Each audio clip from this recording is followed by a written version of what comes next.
Ну, по всей видимости, эпопея с датчиками и вытяжкой в гараже подходит к хронологическому завершению, ну, для вас, по крайней мере. И тут сначала нужно объяснить некоторые моменты, о которых вы писали в комментариях. Ну и прежде всего, нахрена это надо? Ну, об этом было рассказано несколько лет назад. Как бы, если вкратце, есть не самый сухой подвал. Воды там нет, но влажность высокая, и чтобы там окончательно все не покрылось плесенью, стоит вытяжка.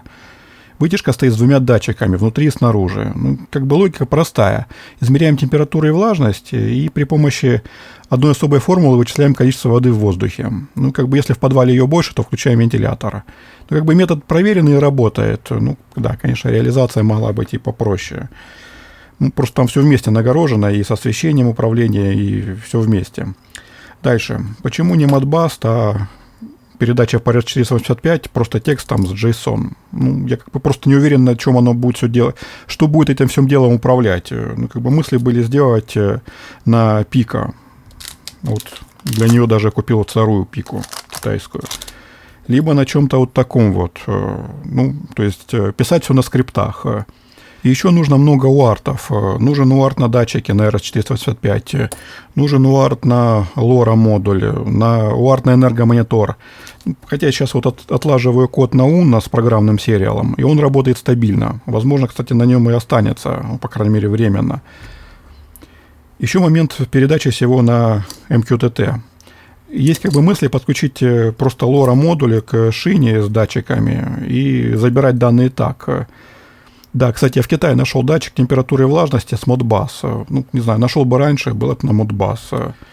Что там еще? Разъемы DP9. Ну, это потому что дешево и доступно. Как бы, ну, только, наверное, не стоило их ставить на крышку, а сделать крепление внутри бокса. Ну, не суть. Герметичные разъемы стоят денег. Я вообще думал использовать там RG45 или телефонные, но их удобных для макеток нет. Ну, да, конечно.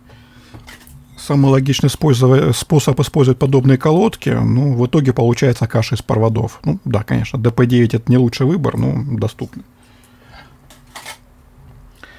Еще, правда, не ясно, как из чего сделать саму центральную часть. Как бы сделать этажерку на макетках, ну, тоже, конечно, можно. Либо вообще использовать Uno, как и было изначально. Ну, или Leonardo, чтобы проще было отлаживать. Ну, не знаю. Как бы чувствую, что останется просто одна Uno и будет куча программных сериалов.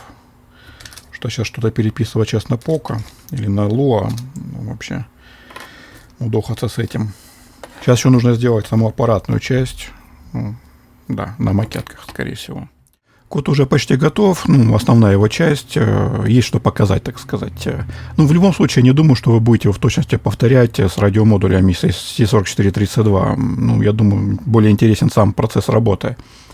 Так вот, как происходит опрос датчиков? Есть такая библиотека MS Timer 2, она для прерывания по таймеру. Ну, и через заданный промежуток времени выполняется вот эта вот функция, в которой мы поднимаем флаг и прибавляем к счетчику единицу. Вся основная работа происходит в цикле, а дергает его вот этот вот флаг. В цикле, если флаг поднят, то проверяем счетчик. Этим счетчиком мы отправляем команды на датчики, то есть там первый, второй и так далее. У меня их 6, а вот этой семеркой можно еще задать интервал между опросами. Ну, только крутить, наверное, лучше в обратную сторону, ну, не суть. Когда и этот счетчик переполняется, мы его сбрасываем и сверяем абсолютную влажность. Ну и, соответственно, либо включаем, либо выключаем вентилятор вытяжки. Даем на него команду. Ну и так это все крутится. Ну и попутно здесь вот отправляем еще номер на датчике в шину RS-485. Ну, то есть с какого датчика получить данные. Да, только здесь, наверное, delay еще нужно поставить. Там небольшой. Во все остальное время смотрим, не пришло ли нам что-нибудь в RS-485. И если это был JSON, который удалось расшифровать без ошибок, то смотрим на название сенсора и в зависимости от сенсора уже делаем всякое. Ну, например, вот рассчитываем абсолютную влажность. И для вытяжки ничего больше делать-то и не нужно. Как бы сырые эти данные, они нужны только для мониторинга. Если как бы цели таковой нет, то как бы вот и все. Оно уже, управление вытяжкой, оно работает сейчас. Можно еще эти данные также швырять в LoRa модуле в MQTT шлюз. Ну, как бы данные, которые находятся в буфере. Ну, либо подправить их и отправить. Хотя LoRa-модуль можно и подключить просто к шине и передавать вообще все, что там творится, включая эти команды на датчике. Но мне еще нужно передавать данные с энергомонитора. Ну, это, наверное, тот случай, когда уже, наверное, стоит выкинуть 328 мегу и взять STM32. Ну, просто из-за периферии, потому что здесь нужно куча уартов. Ну, работает она вот, соответственно. Можно посмотреть, наверное. Да, можно. Стоится датчик с ультрафиолета. Обработали реле. Пришли данные с подвала. Отправили его в JSON. Ну, также датчики пошли остальные. И нету датчика качества воздуха. А, нет, вот он появился. В общем, отрабатывает он не очень хорошо. То есть иногда все-таки подвисает. Ну, вроде ресет работает, помогает ему отвиснуть. Но опять же, все вот это вот будет удалено. Это просто для отладки, так сказать. То, как это в железе, ну, не хочется делать этажерки на макетках, но и ждать платы из Китая тоже не вариант. Поэтому вот макетки МГТФ. Вот, кстати, платы для датчиков, наверное, можно сделать под них платы, но потом.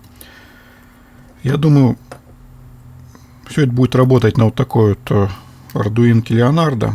Там есть один аппаратный UART, который будет отдан под RS485, а все остальное будет программным. Я думал, здесь будет тоже так же нормально работать. Радиомодуль C4432, у меня он тоже есть в таком в диповом форм-факторе. Тоже можно сделать его на него, тоже можно его поставить на отдельную макетку и сделать этажерки. Ну и опять же одна макетка будет с RS485 и питанием. Ну и подключение по бокам вверх-вниз. Это разъемы для датчиков, само собой. Соответственно, если по каким-то причинам Leonardo устраивать не будет, можно без никаких проблем сделать такую же макетку на, как его, Pico. Не Poco, а Pico. На Raspberry Pi вот такое. Ну, опять же, разъемы сбоку этажерками. Ну, то есть, я думаю, понятно, о чем речь. То есть, сделать их из трех макеток. Что-то вот такое. Ну, либо сделать этажерки на таких макетках и там уже использовать либо Уну обычную, либо Leonardo. По крайней мере, оно уже как-то собрано, и меньше мудохаться с этим можно. То есть сделать еще одну сверху этажерку, хотя вот RS485 я сюда впаял уже. Ну, из питания, опять же, меньше проблем, потому что здесь есть вход питания обычный. Ну, в общем, компоновка всего этого безобразия выглядит вот так. В самом низу стоит платка с Arduino Leonardo, с маленькой. Ну, на самом деле нужно было взять вот такую вот, но я уж потом вспомнил про нее. У меня есть подозрение, что пинов на это не хватит. С этой стороны припаян модуль HC11 для энергомонитора, ну, он не в приоритете. Вторая платка модуль с C4432 для управления релюшками, он полностью будет отдельным. И модуль с RS485. Ну, я как бы думал собрать все это дело на микросхемке MAX 485, ну, которая в дипе. Ну, думаю, проще, наверное, взять просто такой модуль, который с автоматическим определением прямой передачи, и использовать его. Думаю, будет проще и надежнее. К тому же здесь полностью защита по входу есть в виде супрессоров, предохранителей. Ну и, в общем, такой модуль будет. В общем, остается сейчас это все дело спаять, соединить все вместе МГТФ. Самое противное. Не могу запустить радиомодуль на Leonardo. Ну, как бы все как всегда. Ничего никогда с первого раза не работает, особенно когда меняешь планы в процессе. Ну, я подозреваю, что все дело в библиотеке, потому что подключение я уже 5 раз перепроверил. Ну, как бы она древняя, в смысле библиотека. Ну, как бы и что с этим делать? Там брать 328 мегу. Ну, я тут с дуру поставил радиомодуль на нижней стороне, и наность туда просто не влезет с этими макетками. Хотя, с другой стороны, у меня и макеток таких не осталось, такого размера. Ну, то есть, чтобы понятно было. Вот, Leonardo. Вставляется она вот так.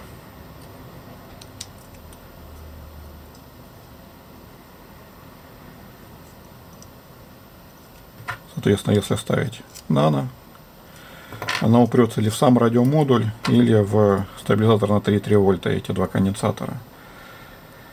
Ну, в общем, все как всегда. Сейчас все это дело переделывать опять. То что вы знаете о костылях? Вот. C4432 работает на LGT8, и она подходит по размеру. Про мини на Atmega у меня нет, да и это мне тоже как-то не сильно хочется использовать, но она работает, ну, по крайней мере, инициализацию радиомодуль прошел. Ну, то есть вы понимаете, сейчас вот этот китайский клон более совместим программно, чем относительно новой Atmega. Хотя сравнение не совсем корректное, но все равно забавно. Короче говоря, планы придется немножко пересмотреть в сторону этой LGT. Рано я эти платки похвалил, ну, не работает оно. На ней виснет радиомодуль. Он может отправить одну команду, а потом плата просто повисает намертво.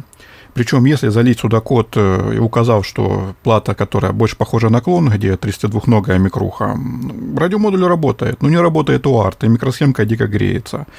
Ну, как бы, да, тут все уже красиво собрано и все такое. Ну, короче говоря, меня все уже начинает напрягать. Столько работы и все впустую. Но, видимо, придется пока что запускать это все дело на Uno, ну, примерно так, как это было и раньше, а потом уже доделывать мониторинг и все остальное. Ну, как бы все упирается в C4432, просто на ней все сделано. Но по какой-то невиданной причине библиотека работает только на 328 меге. Ну, как бы перетаскивать все это дело на ESP, ну, тоже это тот еще костыль. В общем, ладно, сейчас буду дальше что-нибудь думать. Вот, практически вернулся к тому, что было. Ну, конечно, за небольшим отличием. Появился Shield CRS485. Вот. Есть тут перемычки для выбора аппаратного и программного арта, соответственно, колодочка, ну и сам модуль в Pine. На колодочку выводится питание со входа в in Arduino, поэтому питание будет, которое 9 вольт, подаваться на саму колодочку и на все остальные датчики. Ну, соответственно, чтобы не попутать провода, здесь вот сразу же модуль стоит так, чтобы видно было, где А+, где Б-. Ну и минус, соответственно, тоже обычное питание. Ну, здесь, опять же, просто Arduino, которая же стояла тогда на управлении всего этого. Простояла она довольно долго, как бы нет ничего более постоянного, чем временное. А из шилда выброшено все лишнее. Ну, микросхемка, конечно, оставлена, но основной МГТФ подключен, все. Да, впаял сюда HC11, ну, пока опять же не подключал, потому что мониторинга пока что нет. Короче, можно идти ставить его в таком виде. Есть тут у меня небольшое антенное хозяйство, которое сейчас нужно будет снять, а на эту мачту повесить сам датчик. Ну, не на самый верх, где-то вот здесь вот посередине. Тут труба составная. Ну и сейчас, собственно, этим и займусь.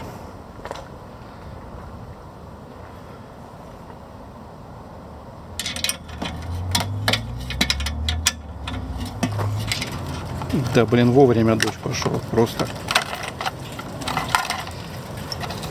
Его тут только так и ждали.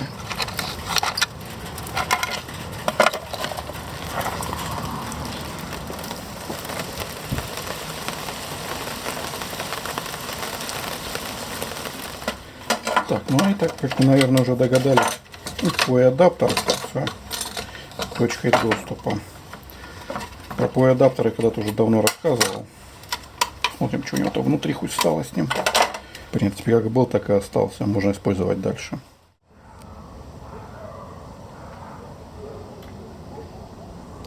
Ну, вот датчик уже на мачте. Просто его здесь прикрутил винтом. Просто прикрутил его здесь винтом к мачте. Сейчас надо будет провод здесь поаккуратненько убрать и вниз его пустить. Ну и можно будет лезть теперь в подвал ставить второй датчик.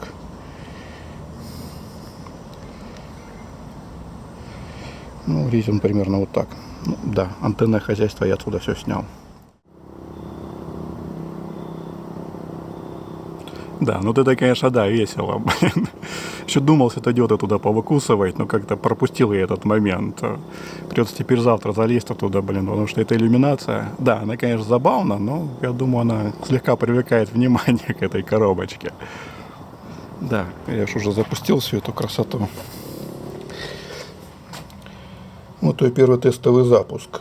Питается это все от такого вот блока питания трансформаторного. Он тоже как-то мелькал на канале. Он выдает 9 вольт сейчас сюда. Ну и вот оно подключение двух витых пар. Одна идет вниз, другая наверх. Так, а вот что он там показывает? Как бы показать бы. Да, вот нашел где на фотике экспокоррекция. Ну, видим, сверху у нас 27 градусов, внизу чуть меньше 27. Ну и влажность, как видно, внизу больше. И, соответственно, вытяжка включена. Ну, там символ затирается, он иногда проскакивает. Просто проценты с десятыми как-то, ну, не знаю, нужны ли они здесь. Ну, в общем, выдает он пока что так. Ну и, по крайней мере, работает. То есть логично, что выше влажность на улице, то и вытяжку нужно включать. Ну, кстати, проверьте, она вообще хоть включена. Да, вот цвет я забыл здесь включить. Ну, в любом случае слышно по звуку. Ну и здесь иллюминация на датчике тоже присутствует. Ну, конечно, это не так забавно, как сверху на мачте, но все же. Не, все-таки что-то в этом есть. В общем, ладно, на этом все. Ждите продолжения. Ждите продолжения в следующих сериях. Спасибо за внимание. Пока. Вот пока туда-сюда температура практически уравнялась и упала влажность. Ну, все благодаря вытяжке.